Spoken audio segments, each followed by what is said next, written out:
Welcome to Frame Rate. I'm Dalton Gentry, and I'm here by myself, you might notice, for just a quick review of Bohemian Rhapsody.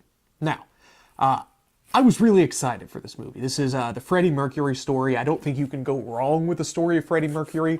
I like biopic pictures anyway, biographies if you will. So I had a lot of good hopes going forward with this. If you've seen the film already, you're in the right place. However, if you have not, I'm probably going to have a lot of spoilers throughout this review. So, tread lightly. I think we can best discuss this in three parts. First and foremost, the soundtrack. Second, the director's choices. And three, the overall performance by the actors involved. Starting with soundtrack, I think this is a given. You can't really go wrong with that. We have the Queen soundtrack throughout, the development of Queen, if you will, and it's just gorgeous. There's one scene in particular where, right before Freddie is coming up with the idea of Bohemian Rhapsody, when they're out in the little farmhouse studio, working on things, tinkering around, he's kind of looking off in the hills, and you just lightly hear the beginning notes to Bohemian Rhapsody, and it's just a gorgeous moment. It plays well. We hear that Queen music kind of just inlaid throughout the film, which I think is wonderful. And then, of course, you actually get the Queen music itself, the development of Bohemian Rhapsody. All the songs, really, they go through quite a few of them. Another one, Bites the Dust, was another great story where they're trying to figure out this new sound, these new drum loops, things like that they're trying to incorporate. And it's just not going to work until he sits down and plays that bass line. Da-da-da-da-da. Gorgeous. Absolutely gorgeous. So the sound is there. The ambiance is there for that. Everything is firing all cylinders with that. No complaints whatsoever. Then we get into director's choices. Now, a lot of this is going to stem right towards the end of the film, so I'll kind of save that. The film does start out at the end, where we get Freddie waking up on the day of Live Aid, which is fine. We're setting the pace. That's where we're going. And then we move forward from the beginnings all the way through the story of Queen. Now, throughout this, we get some really gorgeous scenes. One in particular is when Freddie is laying with his soon-to-be wife, and he reaches up behind him on his bed. She mentions it's a nice little bed. And he plays a couple notes from a Queen song upside down on this keyboard that's on his headboard, which is gorgeous. A lot of good things going on with that there. I think that's a great choice. It really sets the pace for the genius that was Freddie Mercury. And I'm not going to take that lightly. Freddie Mercury was absolutely a genius, by all means. And then we get to the ending of the film, where I don't know, instead of a big conclusion, instead of moving forward with, dare I say, the fall of Freddie Mercury, we get a gorgeous scene in a church where he, says, "Hey, I've got it." And, they kind of question what he's saying. I've got it. I've got AIDS. My God, man, that's a powerful moment. And very well done by performance, by directing choices. And that was wonderful. I have no complaints there. And then we move forward to Live Aid, this big culminating show, the show to end all shows, what should be the meat of this picture here, that big ending note to just kind of let us go with.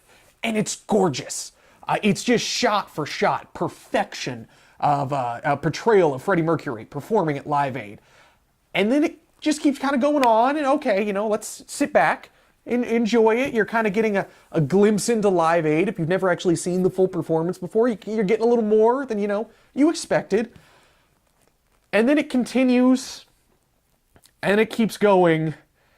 And I didn't check, but I am pretty sure that may have been the entire set. It was like 15 minutes long, a 15-minute scene right at the end of the movie of just Live Aid, which is a weird choice to me.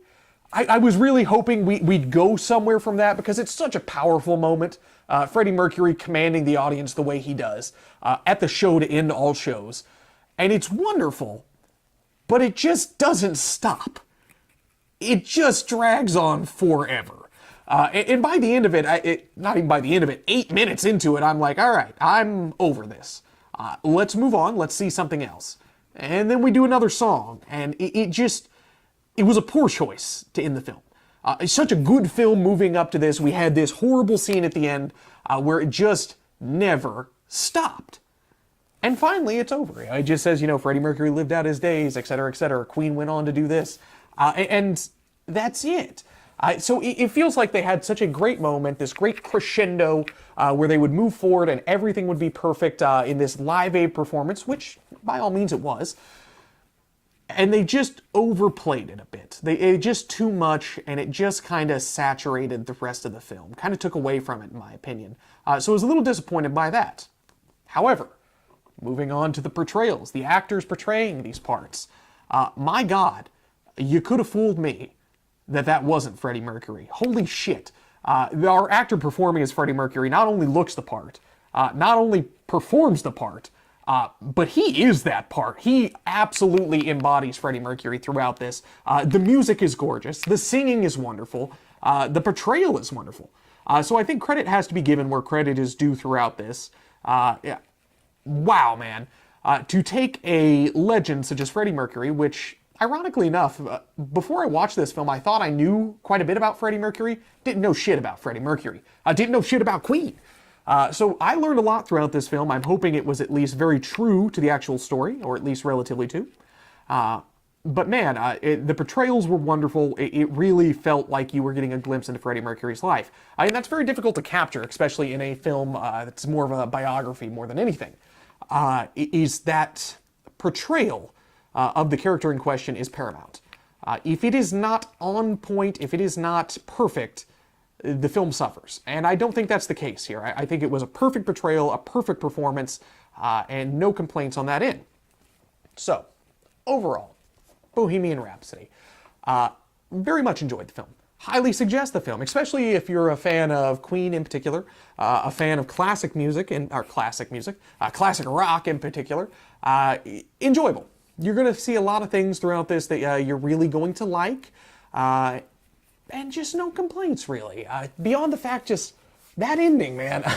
There was so much that could have been done, and just so much that wasn't finished. It just felt unfinished. And now that, we're sitting here talking about it, and maybe that is the story of Freddie Mercury. Maybe it was a little bit unfinished, because unfortunately, he lived a short life. And we're left wanting more. And that's great. That's a great choice to leave the audience wanting more.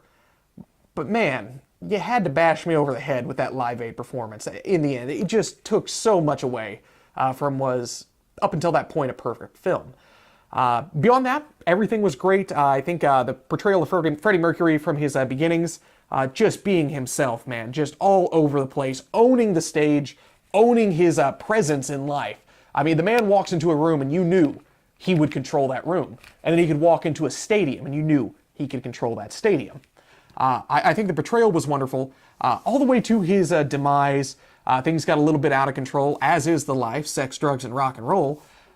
We really see that fall to Freddie Mercury, and it's interesting because he's such an iconic figure, but they do such a great job of making us want to hate him a little bit.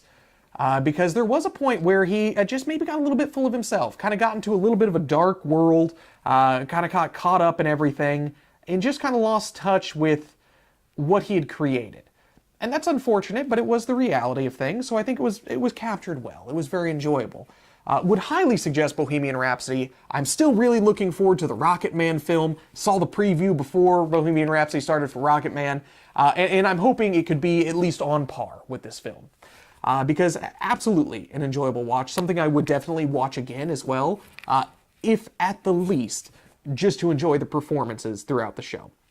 So, my recommendation, absolutely go check out Bohemian Rhapsody. It will be worth your ticket price. Definitely pick it up on DVD when it comes out as well, because that's something you're going to want to keep around. It just seems like an enjoyable film. You can sit down, you can watch again, and if you know somebody who does enjoy Queen, that's something great to sling at them. That little bit of backstory that they didn't know existed. So, my name is Dalton Gentry, this is Frame Rate, and this was a full review on Bohemian Rhapsody.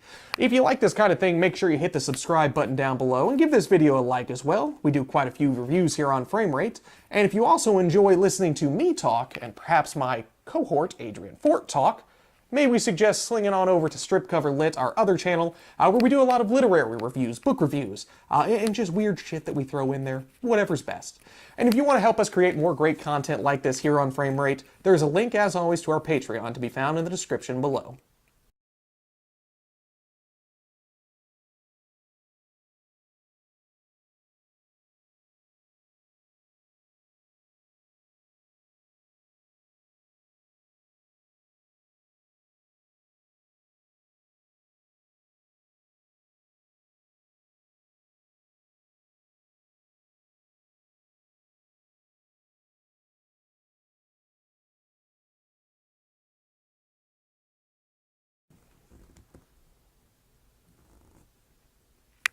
If you're watching, this is awkward as fuck to set this up by yourself.